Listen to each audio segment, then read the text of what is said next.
장애인 인식 개선 교육.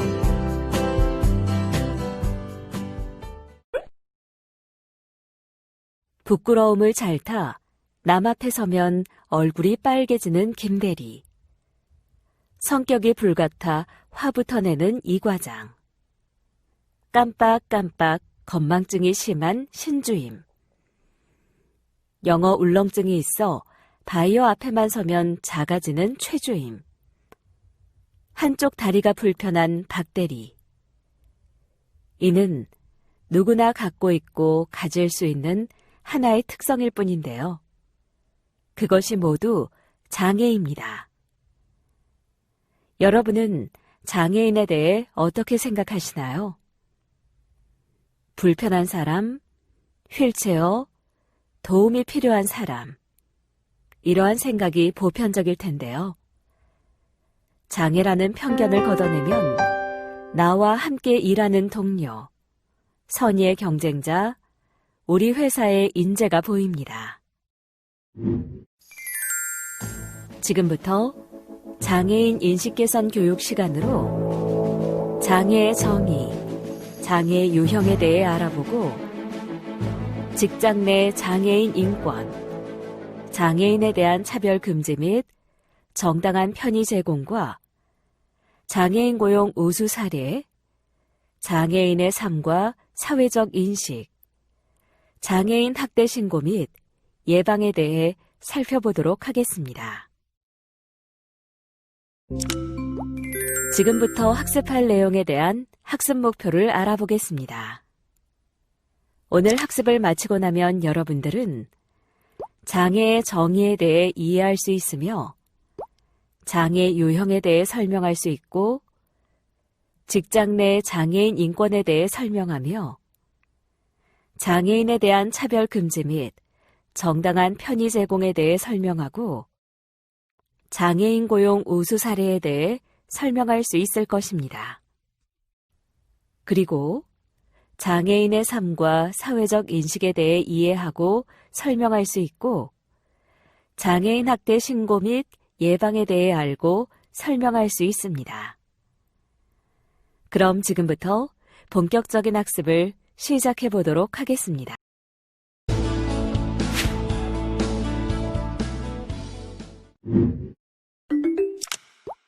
장애란 무엇일까요? 장애란 시대와 사회에 따라 다양하게 해석될 수 있는데요. 중세 유럽에서는 장애인은 신에게 벌을 받는 사람이라 하여 장애인에게 고문과 사형을 집행하였습니다. 이는 서양에서 자행되었던 장애인의 잔혹한 역사라 할 수 있습니다. 반면 우리나라의 조선시대 속 장애인은 단지 몸이 불편한 사람일 뿐 그 이상도 이하도 아니다라고 여겼다고 합니다. 즉, 장애를 병으로, 장애인을 구제해야 할 대상으로 보았던 것이죠. 세계보건기구에서 정의한 장애인은 선천적, 후천적으로 신체 및 정신 능력의 결함이 발생하여 스스로 생활을 영위할 필요 조건을 전혀 갖출 수 없거나 부분적으로 갖출 수 없는 모든 사람이라 규정하였습니다. 또한 장애인 복지법에서 정의한 장애인은 신체적, 정신적 장애로 인하여 오랫동안 일상생활 또는 사회생활에 상당한 제약을 받는 자를 의미하며 장애인 고용 촉진 및 직업재활법에서 정의한 장애인은 신체 또는 정신상의 장애로 장기간에 걸쳐 직업생활에 상당한 제약을 받는 자를 의미합니다. 이러한 정의는 사회적 인식을 형성하여 장애인의 생활에 많은 영향을 주고 있는데요. 미성숙한 사회 여건 속에서는 경미한 장애도 큰 어려움으로 다가오지만 사회의 태도가 긍정적인 경우에는 심한 장애도 생활에 큰 걸림돌이 되지 않을 수 있습니다. 건물의 화장실이나 주차장에서 쉽게 볼 수 있는 장애인 마크. 그 마크가 어떤 모습을 하고 있는지 여러분은 기억하고 계신가요? 이 그림이 바로 전 세계 공통으로 쓰이는 국제 표준 ISO 장애인 마크입니다. 1968년에 만들어진 디자인으로 현재까지 유지되고 있는데요. 그동안 이 마크에 그려진 장애인의 모습에 대해서 너무 딱딱해 보인다, 뻣뻣해서 도움만을 바라는 모습 같다며 이 마크가 오히려 장애인에 대한 편견을 만드는 것이 아닐까 하는 이야기가 있어 왔다고 합니다. 그런 의견을 갖고 있던 사람 중 한 명이었던 뉴욕의 디자이너 사라 핸드레는 자신의 능력을 살려 표준 마크보다 능동적이고 새로운 모습의 장애인 마크를 고안하게 됩니다.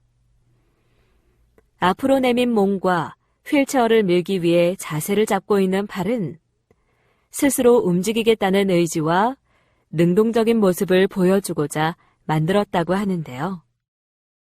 그녀는 이 마크를 알리기 위해 게릴라 이벤트를 진행하게 됩니다. 바로 뉴욕시 거리에 있는 장애인 마크 표지판에 새로 고안한 마크의 스티커를 붙이는 것이었죠.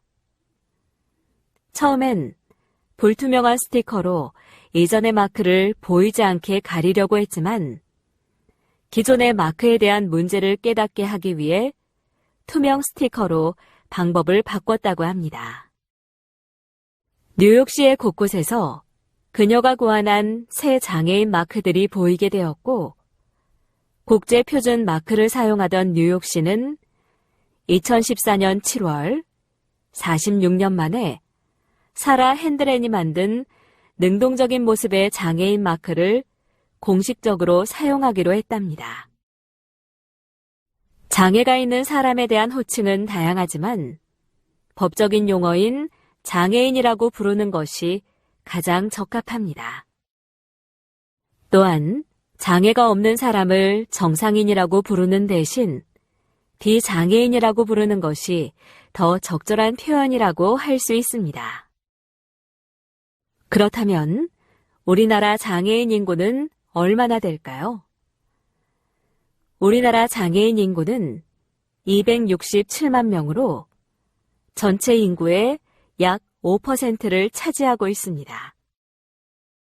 그리고 6가구당 1가구에 장애인이 거주하고 있어 생각보다 가까운 곳에서 남이 아닌 우리로 함께 살아가고 있습니다.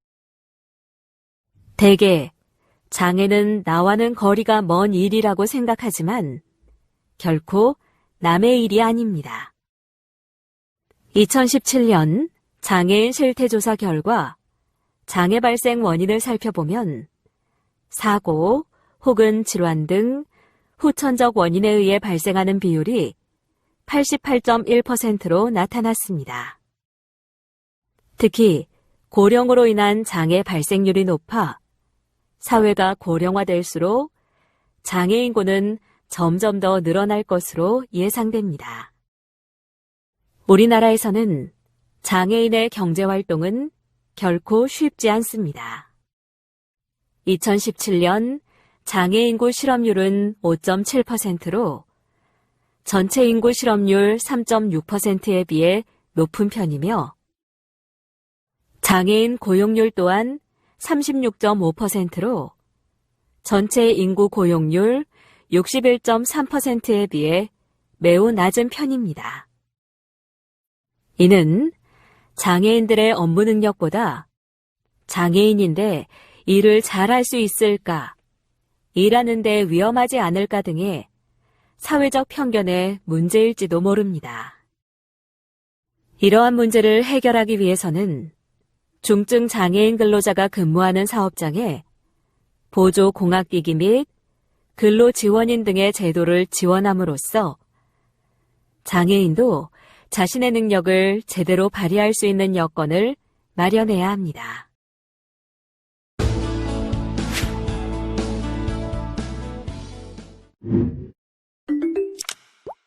장애는 크게 신체적 장애와 정신적 장애로 구분됩니다. 신체적 장애에는 지체장애, 뇌병변장애, 시각장애, 청각장애, 언어장애, 안면장애의 외부 신체 장애가 있으며 신장장애, 심장장애, 호흡기장애, 간장애, 장루, 요루장애, 뇌전증 장애의 내부 신체 장애가 있습니다. 또한 정신적 장애에는 지적 장애, 자폐성 장애, 정신장애가 있습니다. 이러한 장애 범주는 1999년과 2003년에 걸쳐 확대된 것으로 앞으로도 범위가 좀 더 구체화될 것으로 예상됩니다. 이번에는 장애 유형별 장애인을 대하는 자세에 대해 알아보겠습니다. 먼저 지체장애란 몸통과 팔다리의 불편을 겪는 장애를 말하며 전체 장애인 중 51.4%로 가장 큰 비율을 차지하고 있습니다. 최근에는 재활공학과 보조기구의 발달로 지체장애인의 취업 영역이 점점 확대되고 있습니다. 지체장애는 장애의 정도도 다양하고 사고와 언어 능력에 큰 영향을 미치지 않아 e스포츠 심판, IT 네트워크 전문가, 디지털 환경 지킴이 등 다양한 업무 환경에서 두각을 드러낼 수 있습니다. 지체장애인과 근무할 때 고려할 점은 다음과 같습니다. 첫째, 지체장애인에게는 낮은 턱이나 계단도 큰 장애물이기 때문에 면접 또는 회의 장소를 정할 때에는 쉽게 접근할 수 있는지 확인해야 합니다. 바닥에 물기가 있는 경우 주의하여야 하며 장애인 주차구역을 비워두어야 합니다. 둘째, 휠체어 좌석 공간을 마련하고 허락 없이 보조기구를 사용하거나 옮기지 않아야 합니다. 셋째, 도움이 필요할 경우 상대방의 의사를 꼭 확인해야 합니다. 또 문이나 엘리베이터 문을 잡아주거나 경우에 따라 체육 활동도 가능하기 때문에 행사 시 같이 할 수 있는 활동을 물어보도록 합니다. 뇌병변 장애는 뇌의 이상으로 인한 마비로 보행과 일상생활에 제약을 받는 장애로 뇌성마비, 뇌졸중, 뇌손상 등이 이에 해당됩니다. 뇌병변 장애는 언어장애를 동반하는 경우가 많지만 지적 능력이 낮은 것은 아닙니다. 떨림이나 경직 등의 장애 상태만 고려된다면 여러 직종에서 일할 수 있습니다. 뇌병변 장애인과 근무할 때 고려할 점은 다음과 같습니다. 첫째, 언어장애가 있는 뇌성마비 장애인과 대화할 때는 좀 답답하더라도 끝까지 잘 듣고 성실하게 대답을 해주는 여유를 가지는 것이 중요합니다. 만약 내용을 알아듣기 어려운 경우 다시 한번 이야기해달라고 요청합니다. 둘째, 업무 능력을 높이기 위해서는 업무에 필요한 보조기기를 확인하고 지원해야 합니다. 셋째, 뇌병변 장애인이 넘어졌을 경우 먼저 어떤 도움이 필요한지 물어보도록 하며 함께 걸을 때에는 보행 속도를 맞추어 걷는 것이 좋습니다. 또 음료를 권할 때에는 손잡이 컵이나 빨대를 함께 가져다 주는 것이 좋습니다. 시각장애는 백내장, 녹내장, 이물질 침입, 화학약품에 의한 손상 등으로 인해 시력을 잃거나 시야가 결손된 사람을 말합니다. 전체 시각장애인 중 전혀 볼 수 없는 장애인은 소수이며 대부분은 명암이나 물체의 형태를 구분할 수 있기 때문에 보조기구를 활용하여 다양한 업무를 수행할 수 있습니다. 어둠 속의 대화는 최초의 상설 시각장애인 체험 전시장으로 중증 시각장애인들이 관객을 안내하는 로드마스터 역할을 맡고 있습니다. 로드마스터가 시각장애인으로 충원되므로 장애인 고용 창출 효과를 가져왔습니다. 그 밖에 웹 접근성 평가사, 텔레마케터, 일반 사무직 등 많은 분야에 취업하여 본인의 역량을 펼치고 있습니다. 시각장애인과 근무할 때 고려할 점은 다음과 같습니다. 첫째, 시각장애인과 회의 중이거나 말을 시작할 때에는 먼저 말하는 사람의 이름을 밝히도록 하며 복도나 통로에서 마주쳤을 경우 가까이 다가오면 인사합니다. 또 낯선 장소를 안내할 때에는 주변 및 상황에 대해 구체적으로 설명해 주는 것이 좋습니다. 둘째, 직장 건물 구조 및 시설물을 단계적으로 파악할 수 있도록 도와야 하며 배치를 옮길 때에는 양해를 구하고 설명합니다. 또 구내 식당 구조가 복잡할 경우 배식을 지원하며 음식물의 위치는 시계 방향으로 설명해 주는 것이 좋습니다. 셋째, 출입문은 완전히 열거나 완전히 닫아두는 것이 안전하며 위치를 알려줄 때에는 2발짝 앞 또는 1m 앞 등 구체적으로 말해줍니다. 또 시각장애인과 함께 걸을 때에는 지팡이 반대쪽에서 팔을 잡고 이동하는 것이 좋습니다. 청각장애는 소리를 들을 수 있는 능력이 상당히 떨어져 있거나 전혀 들리지 않는 상태를 말하며 평형 기능에 이상이 있는 경우에도 청각장애에 포함됩니다.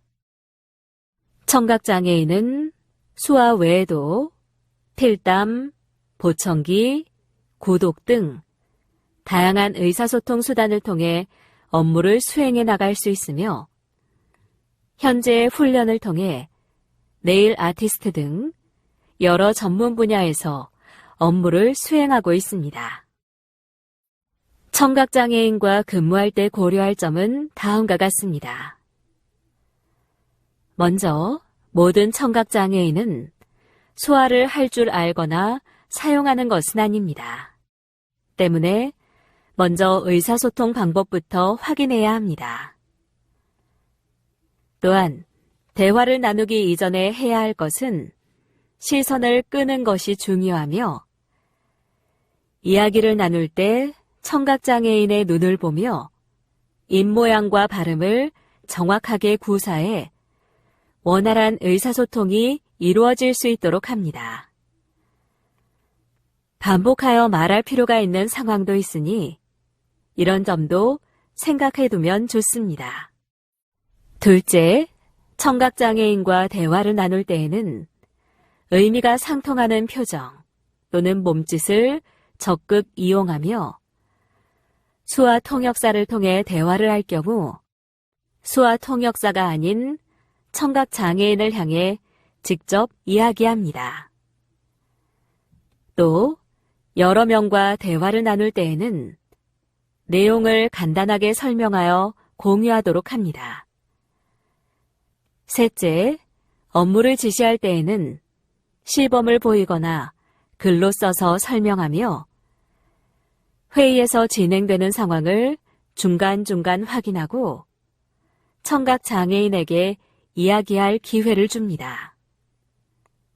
또 화장실 문에 사용 중을 알리는 표지를 설치하는 등 청각장애인을 위한 시각적 장치들을 마련합니다. 지적장애는 지능지수가 70 이하인 경우로 지적능력 발달이 불충분하여 생활능력이 저하되는 경우를 말합니다. 하지만 특성에 맞는 직종에서 적절한 교육과 반복 훈련을 받는다면 편의점 스태프, 바리스타 등 다양한 직무를 훌륭하게 적절히 수행할 수 있습니다. 지적장애인과 근무할 때 고려할 점은 다음과 같습니다. 첫째, 지적장애인은 인지적인 능력이 낮아도 욕구를 알고 표현이 가능하기 때문에 그들의 의사를 존중할 필요가 있습니다. 둘째, 지적장애인에게 작업을 지시할 때에는 시범을 통해 여러 차례 반복해 가르쳐주며 근무 시간, 복장, 규칙 등 업무와 관련된 일을 반복적으로 설명해 줍니다. 셋째, 지적장애인에게 이야기할 때에는 쉬운 말로 된 짧은 문장으로 천천히 말하도록 하며 작업 지시는 한 번에 한 가지씩만 하는 것이 좋습니다. 자폐성 장애는 사회적 의사소통 및 상호작용의 지속적인 결함과 어떤 한 가지에 지나치게 집착하는 경우, 또 제한되고 반복적인 패턴의 행동이나 관심사를 보이는 것이 특징입니다. 따라서 직무 수행에 많은 설명과 연습이 필요한데요.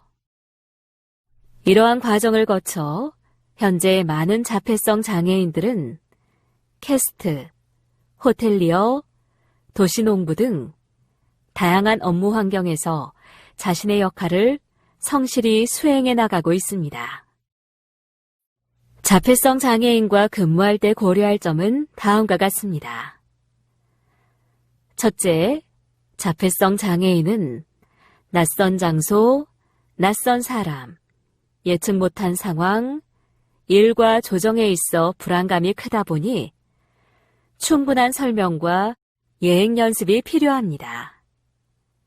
둘째, 일상생활에 필요한 여러 기능들, 즉 대중교통 이용, 돈 계산 등에서 어려움을 겪으므로 도움이 필요합니다. 정신장애는 원인과 증세에 따라 조현병, 조울증, 우울증 등 다양한 형태로 나타나며 꾸준한 약물 복용과 스트레스 관리가 필수입니다. 이러한 관리만 이루어진다면 일을 하는데 큰 어려움은 없습니다.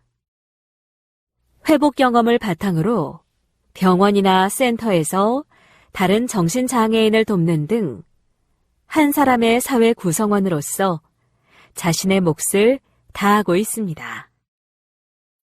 정신장애인과 근무할 때 고려할 점은 다음과 같습니다. 첫째, 근무 중 약먹을 분위기를 조성해 주어야 합니다. 정신장애인의 치료 약물 중에는 심한 갈증을 유발하는 것이 있습니다. 때문에 식음료의 반입이 금지되어 있는 곳이라도 요청이 있을 때에는 음료수를 마실 수 있도록 합니다. 또한 병원 방문 등 외출을 위한 근무 시간 조정이 필요합니다.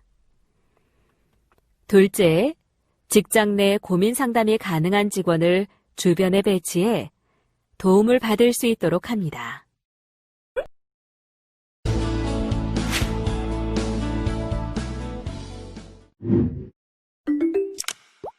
직장 내 장애인 인권에 대해 알아보기 전에 먼저 장애인 관련 법령의 변화에 대해 알아보겠습니다. 1980년대 처음 장애인 관련법이 제정되었습니다. 1990년대에는 장애인, 노인, 임산부 등의 편의 증진 보장에 관한 법률과 장애인 고용 촉진 등에 관한 법률이 제정되었습니다. 2000년대에는 장애인 고용 촉진 및 직업재활법이 개정되었으며 교통약자의 이동편의 증진법이 제정되었고 장애인 고용 촉진 및 직업재활법이 개정되었습니다. 장애인 차별 금지 및 권리 구제 등에 관한 법률, 장애인 등에 대한 특수교육법, 중증 장애인 생산품 우선구매 특별법이 제정되었으며 장애물 없는 생활환경 인증제도가 시행되었습니다. 2010년 이후에는 장애인연금법, 장애인활동 지원에 관한 법률, 장애아동복지지원법, 발달장애인 권리보장 및 지원에 관한 법률, 장애인 건강원 및 의료 접근성 보장에 관한 법률이 제정되었습니다. 이렇듯 우리나라는 장애인의 권리와 편의를 증진하기 위한 법률은 점차 확대되고 있습니다. 특히 장애인 차별 금지 및 권리 구제 등에 관한 법률과 장애인 고용 촉진 등에 관한 법률은 우리나라의 장애인 고용 정책이 뿌리는데 중요한 근간이 되었습니다. 장애인 고용 촉진 및 직업재활법은 장애인이 그 능력에 맞는 직업생활을 통하여 인간다운 생활을 할 수 있도록 장애인의 고용 촉진 및 직업재활을 꾀하는 것을 목적으로 제정되었습니다. 장애인 고용 촉진 및 직업재활법은 장애인 생존권, 노동권 보장, 기업, 정부, 기타 단체의 사회적 책임 인식, 장애인 자아 실현, 장애인 노동 경력과 보수, 통상적인 삶 영위, 그리고 장애인 스스로 자립할 권리 실현의 내용을 담고 있습니다. 실제 우리 사회를 들여다보면 수많은 장애인이 심각한 차별에 노출되어 있는데요. 이러한 차별을 막기 위해 장애인 차별금지법이 제정되었습니다. 이러한 장애인 차별금지법에는 고용과 교육 등 모든 생활 영역에서의 차별을 금지하여 장애인의 참여와 평등권을 보장할 것을 명시하고 있습니다. 만약 법으로 보장된 장애인의 인권, 기본적 자유가 침해당한다면 어떻게 해야 할까요? 이 경우 권리구제 신청을 하면 됩니다. 권리구제를 신청하면 국가인권위원회에 제소된 후 각 단계를 거쳐 3천만 원 이하의 과태료를 부과할 수 있습니다. 또한 30명 이상 사업장의 경우 고충처리위원회를 필수로 설치해야 하며 인권과 기본적 자유를 침해당한 장애인은 이를 구두 또는 서면으로 고충처리위원회에 신고한 후 10일 이내 조치 또는 결과 통보를 받을 수 있습니다. 장애인 차별금지법에는 고용에서의 정당한 편의 제공을 명시하고 있습니다. 모든 기업은 직원을 모집 또는 채용하는 경우 모집 자료, 채용 공고를 동등하게 이용 가능하게 해야 하며 지원서와 기타 양식 등 장애인 스스로 작성 가능하도록 정보를 제공해야 합니다. 또한 장애인이 접근 가능한 장소여야 합니다. 장애인 채용 이후 휠체어로 출입 및 이동이 가능함은 물론 화장실 이용이 편리하도록 해야 하며 의사소통이나 업무 수행 시 동등한 정보 이용 경로를 제공해야 합니다. 또한 인지 가능한 작업 지침서나 지시서를 제공함은 물론 업무 수행에 불편함이 없도록 보조기구, 시설 설치, 낭독자 등 편의를 제공해야 합니다. 교육, 훈련 시에는 접근 가능한 교육 장소, 교재, 보조 인력, 필요한 보조 수단을 제공합니다. 그리고 시험, 평가를 시행할 때에는 적절한 보조 수단과 인력을 제공하고 장애인 특성을 고려한 난이도와 평가 시간, 평가 방식을 운영해야 합니다. 또한 재활, 치료를 위한 일정 및 시간 변경이 자유로워야 하며 편의 제공을 위한 사업장 방침 조정이 가능해야 합니다. 편의 증진법에 대해 알아보겠습니다. 여러 가지 활동에 제약을 겪는 장애인을 위해 편의 증진법이 만들어졌는데요. 편의 증진법은 공원, 공공건물, 공동주택 등의 장애인 편의시설 설치를 의무적으로 규정하여 여러 가지 활동에 제약을 겪는 장애인의 편리한 생활을 지원하고 있는데요. 이를 통해 베리어 프리, 즉 장애물 없는 환경을 조성하여 장애인도 편하게 생활할 수 있도록 법적인 여건을 마련하고 있습니다.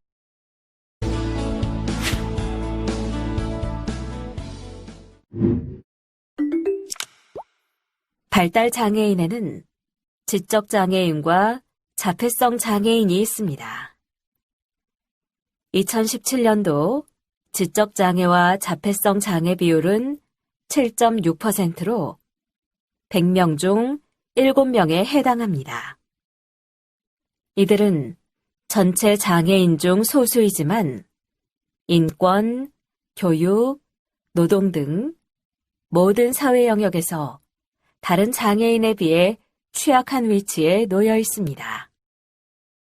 2017년도 전체 인구, 장애 인구 및 발달 장애인 고용률에 대해 살펴보면 전체 인구 고용률은 67.0%, 장애 인구 고용률은 49.2%, 지적 장애 및 자폐성 장애 고용률은 23.6%입니다. 이에 발달 장애인법을 제정하여 발달 장애인의 권리를 보호하고 생애 주기별로 다각도의 지원을 해나가고 있습니다. 장애인 고용 정책에 대해 살펴보겠습니다. 장애인 고용 정책은 할당 고용제와 비할당 고용제로 나눌 수 있습니다.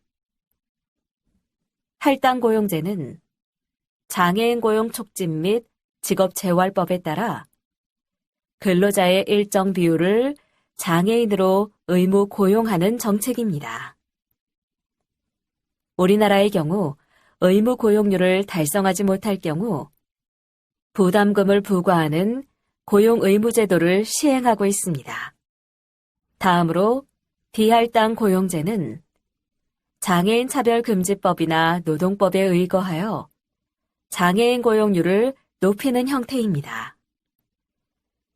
고용에 있어 차별을 금지하고 장애인의 직무 요건을 충족시키는 데 필요한 조치를 의무화하고 있습니다. 우리나라는 현재 적극적 장애인 고용 의무제를 채택하여 정부와 지자체는 3.2%, 50인 이상의 근로자를 고용하는 사업주는 2.9%의 장애인 의무 고용률을 부과하고 있습니다. 이러한 적극적인 제도를 통해 장애인 고용률은 2016년 2.66%, 2017년 2.76%로 점차 증가하고 있지만 장애인 고용에 대한 인식은 아직도 부족하여 함께 일하는 분위기 조성을 위해서는 더 많은 노력이 필요한 상황. 그럼 지금부터 장애인 고용 시 사업주 지원 제도를 살펴보겠습니다. 장애인 고용 시 고용장려금을 지원합니다. 이때 고용장려금 자급단가는 경증 남성은 30만 원, 경증 여성은 40만 원, 중증 남성은 50만 원, 중증 여성은 60만 원으로 장애인 등급에 따라 차등 지급됩니다. 뿐만 아니라 고용환경 개선을 지원합니다. 통근용 승합 자동차나 재택근무에 필요한 장비를 지원함은 물론 작업시설, 편의시설, 부대시설 등과 같이 고용시설 자금용자를 지원합니다. 그리고 시각장애인용 컴퓨터, 음성 증폭기, 맞춤보조 공학기기 등 보조 공학기기와 작업지도원 배치 비용 등 고용 관리 비용을 지원합니다. 또한 장애인 다수 고용사업장 인증을 받은 기업에게는 시설 설치 및 개선 비용을 지원함은 물론 생산품을 우선 구매하도록 지원하고 있습니다. 그리고 장애인 고용시설에 대한 세액 공제와 장애인 다수고용 사업체 세액 감면을 지원합니다. 이번에는 장애인 지원 제도에 대해 알아보겠습니다. 먼저 능력에 따른 사업체 소개, 취업 후 적응과 경력 개발 지원, 직업 훈련 및 능력 제고, 구인 상담 및 현장 방문 등 취업 알선을 지원하고 있습니다. 그리고 중증 장애인 지원을 고용하고 있는데요. 선훈련 후 배치가 아닌 선배치 후 훈련을 통한 고용을 지원하고 있으며 장애인에게는 훈련 준비금, 일비, 상해보험 등을, 사업주에게는 훈련 보조금, 직무지도원 배치를 지원하고 있습니다. 또한 실제 작업 현장과 유사한 환경에서 구직장애인 능력을 평가하는 프로그램을 지원하고 있으며 중증 장애인의 인턴 근무 기회를 제공하여 직무 능력을 향상시킴은 물론 정규직으로 전환할 수 있도록 지원하고 있습니다. 그리고 장애인 취업 성공 패키지, 근로 지원인 지원, 맞춤 훈련 및 능력 개발 지원, 장애인 직업생활 상담원 선임 의무 등 장애인 지원 제도를 마련하여 일하고 싶은 장애인들을 지원하고 있습니다. 먼저 취업을 희망하는 만 18세 이상, 69세 이하의 장애인 대상으로 1단계 상담 및 취업 계획을 수립하고 2단계 직업 능력을 향상한 후 3단계 집중 취업 알선을 하고 있습니다. 장애인 직무 중 이동 지원, 서류 대독, 수기, 소아 통역 등 부수적인 업무 지원도 하고 있습니다. 또한 한국장애인고용공단과 사업주가 약정 체결을 맺어 훈련을 실시하고 우선 채용을 지원하고 있습니다. 장애인 근로자 상시 20명 이상인 곳은 장애인의 직업지도, 직업능력 개발 훈련, 직업 적응 훈련, 취업 후 적응 지도를 하고 있습니다.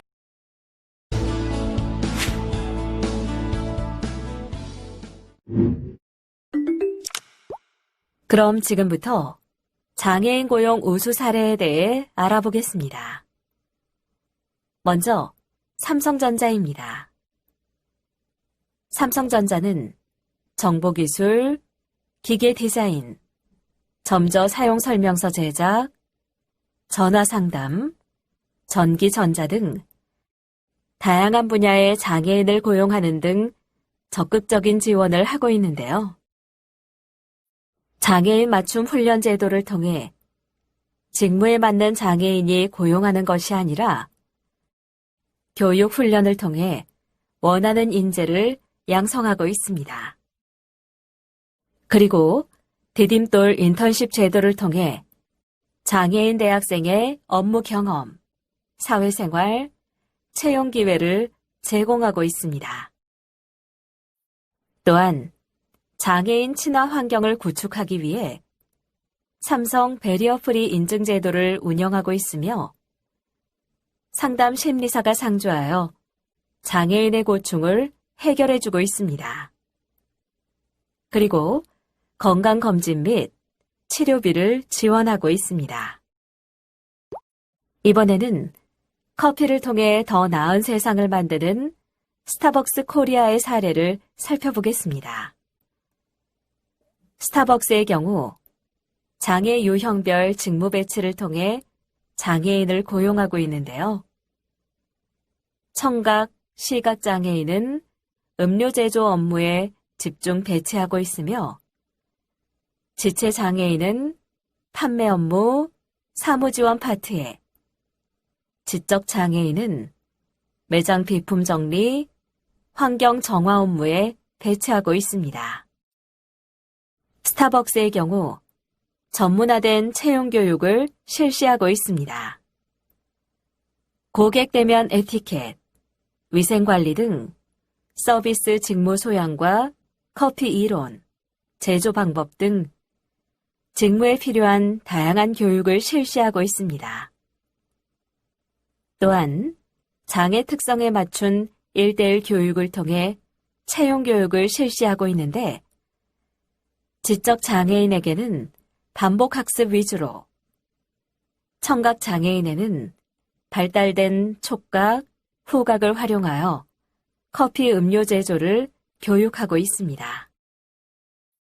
또한 동료 비장애인 파트너를 대상으로 장애인 인식 개선 교육을 진행하고 있으며, 장애인 직원의 의견을 수렴하여 편리한 근무 환경을 조성함은 물론 공정한 승진 기회와 복지 혜택을 지원하고 있습니다. 이번에는 고객의 안전은 물론 장애인의 고용까지 책임지는 S1 사례에 대해 알아보겠습니다.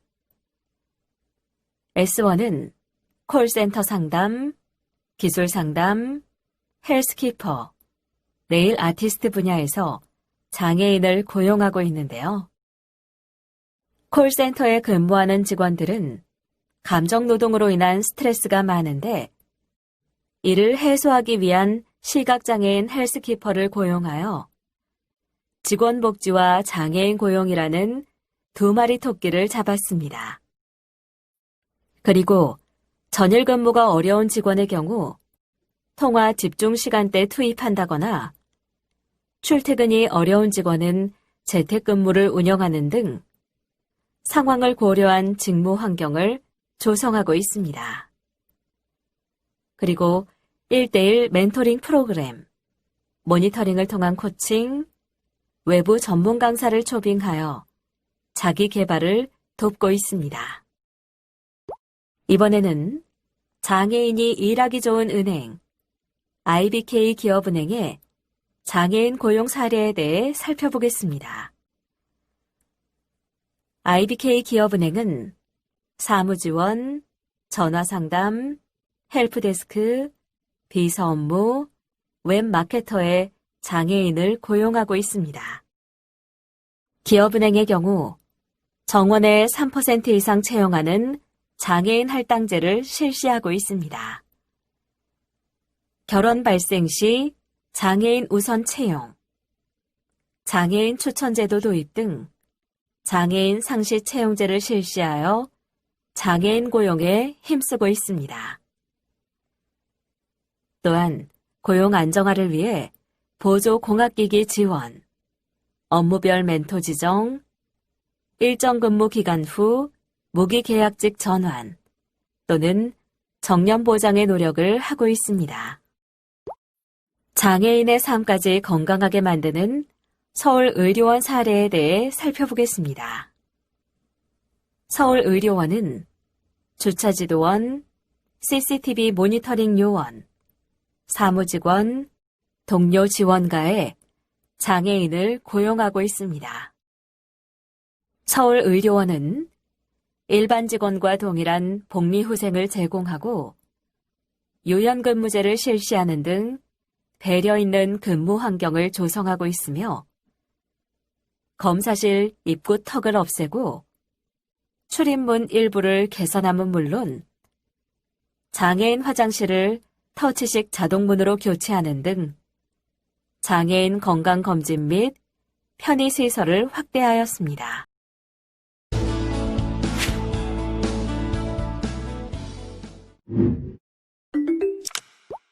그럼 지금부터 장애인에 대한 인식과 편견에 대해 알아보겠습니다. 여러분은 장애인에 대해 평소 어떤 생각을 가지고 있나요? 평소 습관처럼 장애인을 비하하는 표현을 쓰고 있지는 않은지, 길이나 직장에서 장애인을 만나면 어떤 생각이 드는지, 같은 직장 내에 장애인이 있는지, 평소 장애인을 만나면 어떻게 대하는지 등에 대해 한 번쯤 생각해 보면 좋을 것 같습니다. 장애인이란 신체 일부나 정신적으로 장애가 있어서 일상생활이나 사회생활에 제약을 받는 사람으로 우리 모두가 각자 개성 있게 태어난 것과 같이 장애인도 조금 다를 뿐 존중받아야 하는 존재입니다. 장애에는 다양한 종류가 존재하는데 바깥으로 드러난 장애 종류만 알고 있지만 내부기관의 문제로 장애를 겪는 사람들도 많이 있습니다.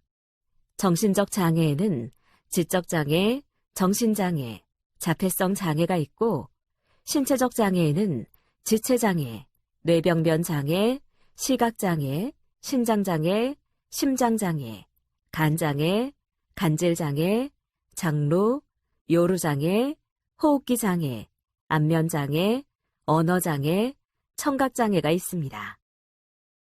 매년 4월 20일은 장애인의 날입니다. 이 날은 장애인에 대한 이해를 돕고 장애인의 재활 의욕을 고취하기 위해 제정된 법정 기념일입니다. 우리나라는 2008년부터 장애인 차별금지 및 권리구제 등에 관한 법률이 시행되면서 장애인 인권 강화에 힘써왔는데요. 하지만 여전히 우리 사회의 음지에는 인권 침해를 당하는 장애인들이 다수 있습니다. 장애인 학대에 대한 분명한 인식과 신속한 지원이 무엇보다 필요합니다. 그럼 장애인을 만났을 때 어떻게 해야 할까요? 먼저 다양한 장애인이 있기 때문에 모든 사람들에게 똑같은 기준을 적용할 수는 없으나 다른 사람들을 대할 때와 같이 자연스럽게 대하고 도움을 주기 전에 도움이 필요한지 물어봅니다. 그리고 다른 언어를 사용해야 하는데 장애인, 비장애인이란 표현을 사용하고 일반인이나 정상인이란 표현을 하지 않아야 합니다. 또 장애가 있는 친구들을 부를 때 장애인이나 도움반이라는 명칭 대신 이름을 불러주도록 합니다. 장애인의 삶 체험해보기에는 먼저 시각장애 체험이 있는데 눈을 가리고 그림을 그리거나 소리를 따라 걸어가 보기 등이 있습니다. 청각장애 체험에는 소리 없는 영상물을 보고 내용을 파악하거나 소리를 내지 않고 입모양으로만 대화하기 등이 있습니다. 지체장애 체험에는 발가락 또는 입으로 그림 그리기가 있고 학습장애 체험에는 거울 보고 글 읽기가 있습니다. 다음은 주변 장애인 시설 점검 사례입니다. 자세한 내용을 살펴보시기 바랍니다.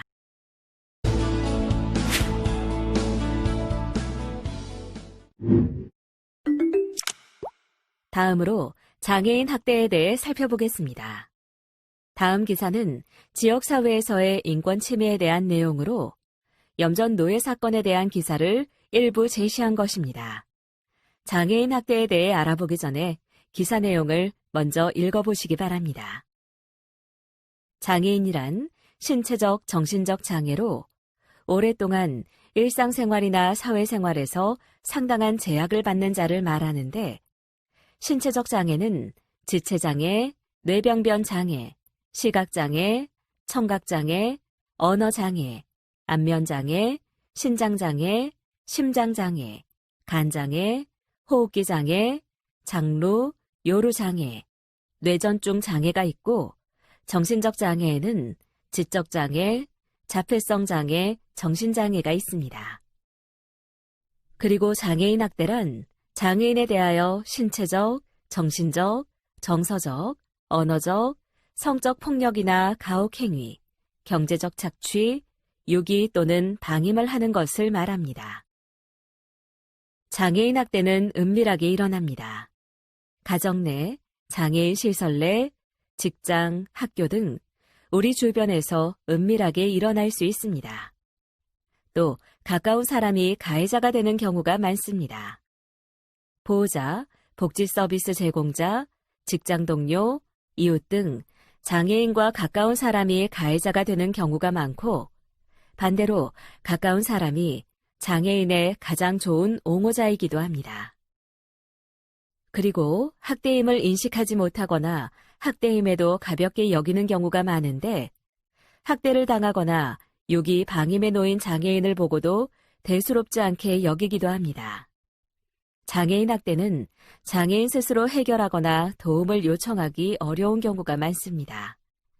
정신적 장애인은 피해 상황을 인지하지 못하거나 가해자에게 순응하는 경우가 많습니다. 마지막으로 장애인 학대는 학대를 당하고도 어쩔 수 없는 일로 체념하는 경우가 많습니다. 학대받지 않을 장애인의 권리, 바로 인권인데요.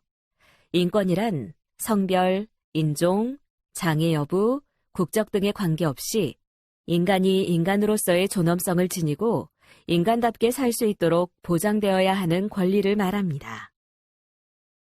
헌법 10조 1항에는 모든 국민은 인간으로서의 존엄과 가치를 가지며 행복을 추구할 권리를 가진다. 국가는 개인이 가지는 불가침의 기본적 인권을 확인하고 이를 보장할 의무를 진다고 명시하고 있고 국가인권위원회법 2조의 1에서는 인권이라 함은 헌법 및 법률에서 보장하거나 대한민국이 가입 비준한 국제인권조약 및 관습법에서 인정하는 인간으로서의 존엄과 가치 및 자유와 권리를 말한다고 명시하고 있습니다. 학대받지 않을 장애인의 권리, 세계인권선언 제1조에는 우리는 모두 태어날 때부터 자유롭고 존엄성과 권리에 있어 평등하다.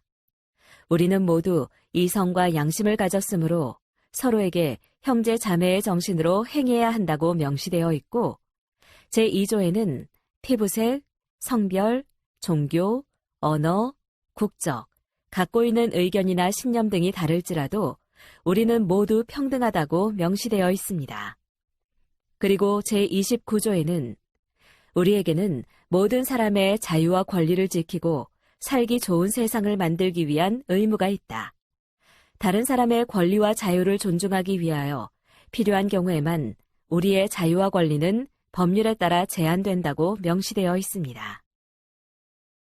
제16조에는 당사국은 가정 내외에서 성별을 이유로 한 유형을 포함하여 모든 형태의 착취, 폭력 및 학대로부터 장애인을 보호하기 위하여 모든 적절한 입법적, 행정적, 사회적, 교육적 및 그 밖의 조치를 취한다.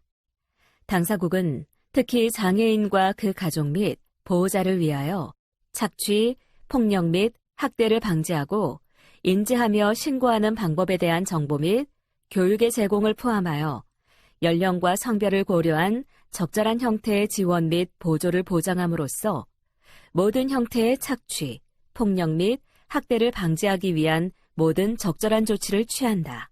당사국은 연령, 성별 및 장애를 고려하여 이러한 보호 서비스를 제공한다고 명시하고 있습니다. 그리고 1차 유엔 장애인권리위원회의 한국에 대한 의견으로 제16조에는 위원회는 장애인이 여전히 강제노동을 포함하여 폭력, 학대 및 착취에 노출되어 있음에 우려를 표한다. 위원회는 당사국이 가해자들을 처벌하고 피해자들에게 보상을 제공하지 못하고 있는 점과 성폭력 및 가정폭력 피해자를 제외한 장애인을 위한 쉼터가 존재하지 않는 점에 대하여 우려를 표한다고 명시하고 있습니다.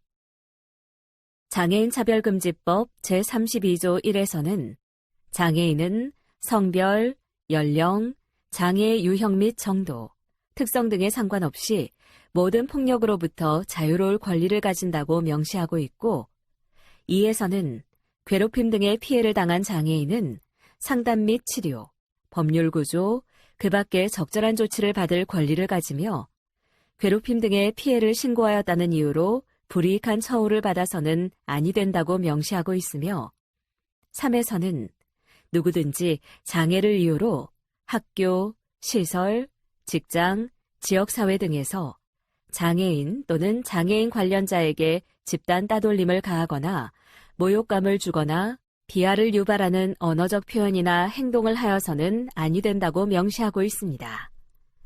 그리고 4에서는 누구든지 장애를 이유로 사적인 공간, 가정, 시설, 직장, 지역사회 등에서 장애인 또는 장애인 관련자에게 유기, 학대, 금전적 착취를 하여서는 아니 된다고 명시하고 있습니다. 5에서는 누구든지 장애인의 성적 자기결정권을 침해하거나 수치심을 자극하는 언어 표현, 희롱, 장애 상태를 이용한 추행 및 강간 등을 행하여서는 아니 된다고 명시하고 있고, 6에서는 국가 및 지방자치단체는 장애인에 대한 괴롭힘 등을 근절하기 위한 인식 개선 및 괴롭힘 등 방지 교육을 실시하고 적절한 시책을 강구하여야 한다고 명시하고 있습니다. 다음은 장애인 학대 유형입니다. 먼저 신체적 폭력으로 신체의 일부 또는 도구를 사용하여 장애인을 때리거나 다치게 하는 행위를 말합니다. 신체 또는 도구를 사용하여 때리는 행위, 꼬집기, 할퀴기, 짓누르기, 밟기, 물기, 꺾기 등 일체의 유형력의 행사, 불, 담뱃불 등 뜨거운 물건이나 차가운 물건으로 고통을 가하는 행위, 장애인을 묶거나 가두는 행위, 약물을 부적절하게 사용하여 신체를 통제하거나 건강을 저해하는 행위, 이리저리 끌고 다니거나 짐짝처럼 마구 다루는 행위, 행동 교정을 이유로 한 신체적 체벌이 있습니다.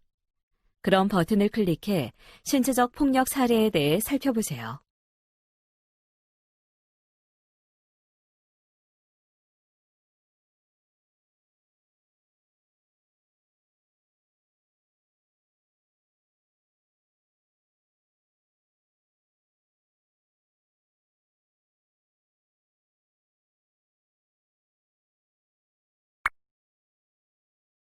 다음으로 성적 폭력은 장애인에게 성적 수치심을 주는 성희롱, 성폭력 등의 행위를 말합니다. 강제로 성관계를 시도하거나 갖는 경우, 강제로 유사 성행위를 하게 하는 경우, 강제로 신체 부위를 만지는 경우, 강제로 입맞춤, 포옹, 애무 등을 하는 경우, 장애인에게 자신의 성적 부위 등을 만지게 하거나 애무를 요구하는 경우, 성적 수치심이나 혐오감을 느끼게 하는 행위를 하는 언행을 하는 경우, 음란물이나 타인의 음란물을 강제 혹은 의사와 상관없이 보게 하는 경우, 알몸이나 신체의 일부를 의사와 상관없이 노출하거나 공개하는 경우, 장애인의 장애 상태를 이용하거나 장애인을 속여 위와 같은 성적 행위들을 하게 하는 경우가 있습니다. 그럼 버튼을 클릭해 성적 폭력 사례에 대해서도 살펴보세요.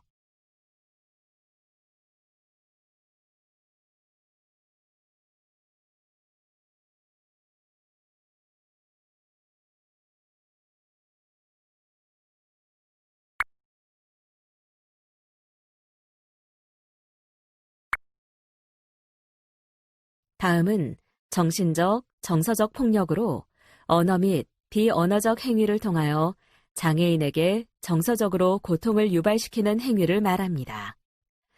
외부 접촉의 배제, 소외시킴, 따돌림 등 장애인이 정서적으로 소외를 느끼게 하는 경우, 모욕, 희롱, 조롱, 굴욕, 비난, 경멸 등 언어를 통하여 장애인을 정신적으로 무력하게 만드는 경우, 고함을 지르거나 욕설, 폭언, 상스럽거나 혐오스러운 말로 고통을 주는 경우, 강압, 강제, 협박, 통제, 위협 등 장애인에게 정신적인 억압을 가하는 경우, 내쫓거나 들어오지 못하게 하는 경우, 폭력적이거나 엽기적인 장면 또는 영상을 보게 하는 경우, 특정한 행위를 하거나 특정 행사에 참석하도록 강요하는 경우, 대중 앞에서 망신을 주거나 벌을 세우는 경우가 있습니다.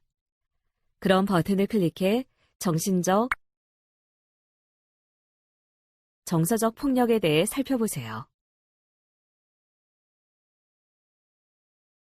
가혹행위는 육체적으로 고통을 주거나 차별 대우를 하는 등 정신적으로 고통을 주는 경우를 말합니다. 육체적으로 고통을 주거나 차별 대우를 하는 등 정신적으로 고통을 주는 경우, 신체적으로 수행하기 어렵거나 무리한 일을 강요하는 행위, 말을 듣지 않는다고 먹을 것을 주지 않는 경우, 필요한 휴식을 제공하지 않는 경우, 잠을 재우지 않는 경우가 있습니다. 그럼 버튼을 클릭해 가혹행위 사례에 대해서도 살펴보세요.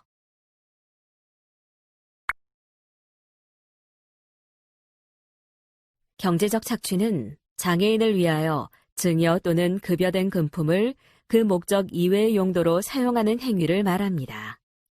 기초생활수급, 장애인연금을 가로채는 경우, 재산을 관리해주겠다며 마음대로 장애인의 재산을 사용하는 경우, 장애인의 재산을 훔치거나 마음대로 가져가는 경우, 장애인을 협박하거나 속여 재산 또는 권리를 빼앗는 행위, 장애인의 재산에 관한 의사결정에서 통제하거나 배제하는 행위, 장애인의 부동산 등 재산 명의를 임의로 변경하는 경우, 장애인의 명의를 도용하여 신용카드를 발급받아 사용하는 경우, 유언장, 계약서, 위임장 등의 서명을 위조하거나 장애인의 의사에 반하여 서명을 강요하는 경우, 장애인의 명의를 도용하여 휴대폰을 개설하여 사용하는 경우, 무임금 또는 저임금 노동이 있습니다. 그럼 버튼을 클릭해 경제적 착취 사례에 대해 살펴보세요. 6위 방임은 자기의 보호, 감독을 받는 장애인을 벌이는 행위, 의식주를 포함한 기본적 보호 및 치료를 소홀히 하는 행위를 말합니다. 보호자가 장애인을 보호 없는 상태에 두어 생명이나 신체에 위험을 가져오는 경우, 보호자가 장애인을 제대로 돌보지 않아 생명이나 신체에 위험을 가져오는 경우, 필요한 치료를 해주지 않는 경우, 병원 치료가 필요하나 보호자가 직접 치료하겠다면서 병원에 데려가지 않는 경우, 사회적인 돌봄 혹은 교육 서비스의 제한, 필요한 의식주를 제대로 제공하지 않는 경우, 상한 음식을 주는 경우, 보호자가 청결과 위생의 유지 등 기본적인 신병관리가 어려운 장애인을 제대로 돌보지 않는 경우, 보호자가 장애인이 부적절한 공간에 거주하는 것을 방치하는 경우가 있습니다. 그럼 버튼을 클릭해 6위 방임 사례에 대해 살펴보세요.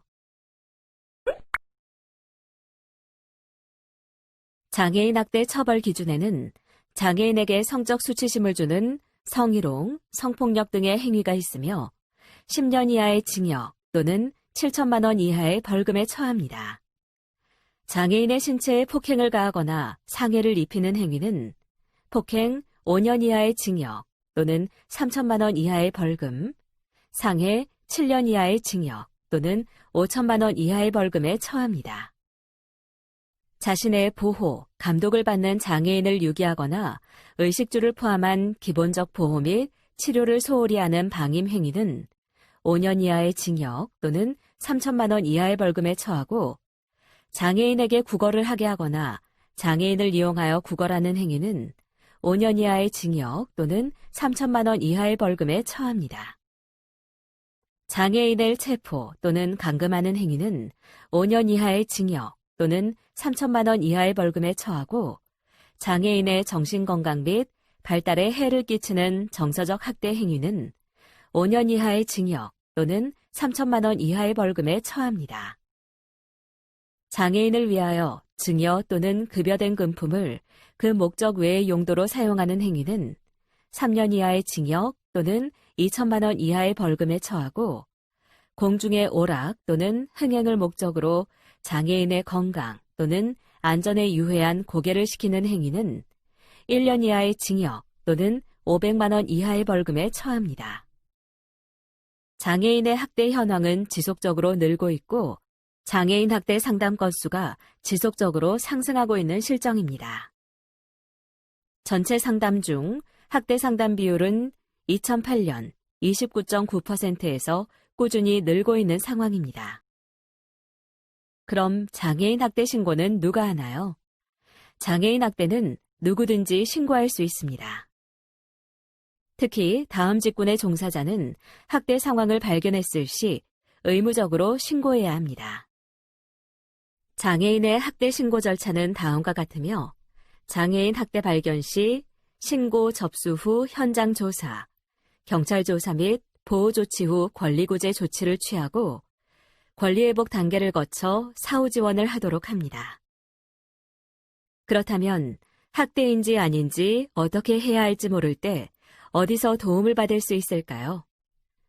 장애인 학대 상담, 전국 공통 1577-5364 상담 전화, 현장 방문 조사 및 법률적 지원, 장애인 학대 관련 연구 및 조사 활동을 통해 도움을 받을 수 있습니다.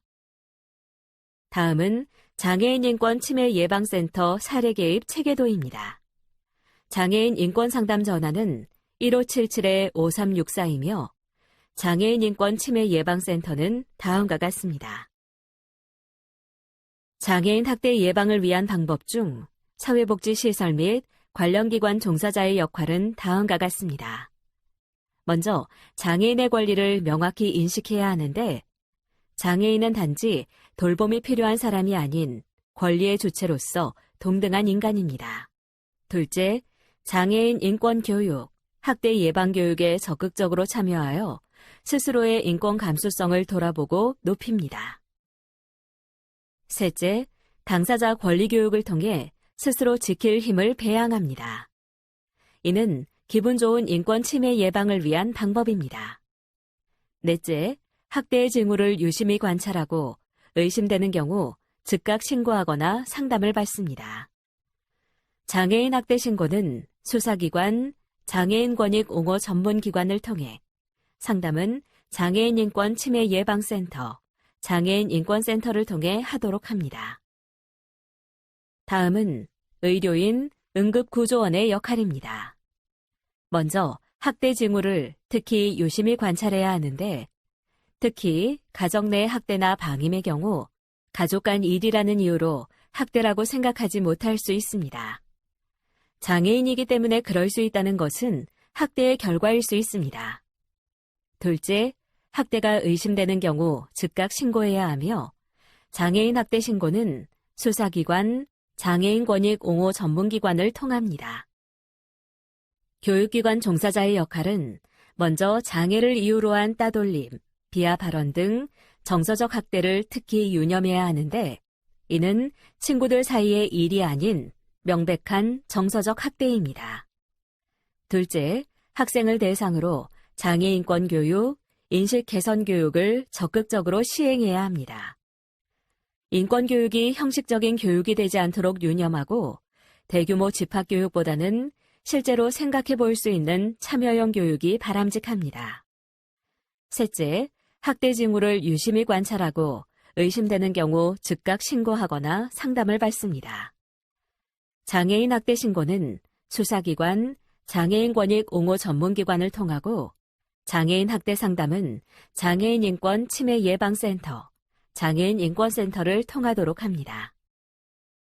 상담소, 보호기관 종사자의 역할은 먼저 장애를 가진 이용자가 있는 경우 학대받고 있지 않은지 유심히 관찰해야 하는데 학대 징후를 유심히 관찰하고 의심되는 경우 상담을 진행합니다.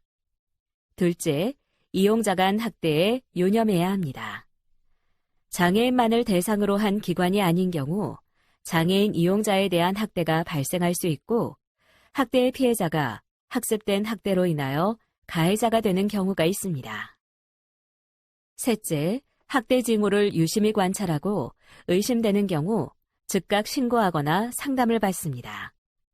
상담소, 보호기관이라고 해도 또 다른 학대가 발견되거나 발생할 수 있으며 장애인 학대 신고는 수사기관, 장애인 권익 옹호 전문기관을 통하고 장애인 학대 상담은 장애인 인권 침해 예방센터, 장애인 인권센터를 통하도록 합니다. 장애인 인식 개선 교육 의무에 대해 관련 법령 중심으로 살펴보도록 하겠습니다.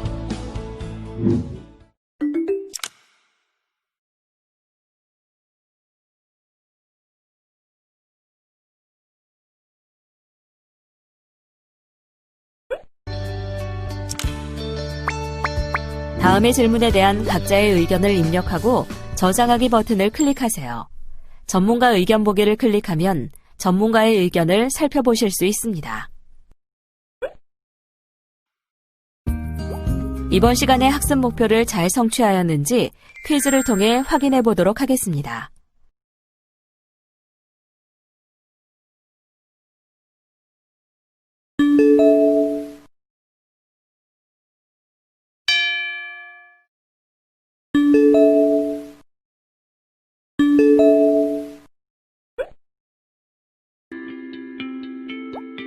지금까지 배운 내용을 떠올리며 천천히 읽어보시기 바랍니다. 내용을 출력하여 필요할 경우 한 번 더 살펴보면 더 많은 도움이 될 수 있습니다.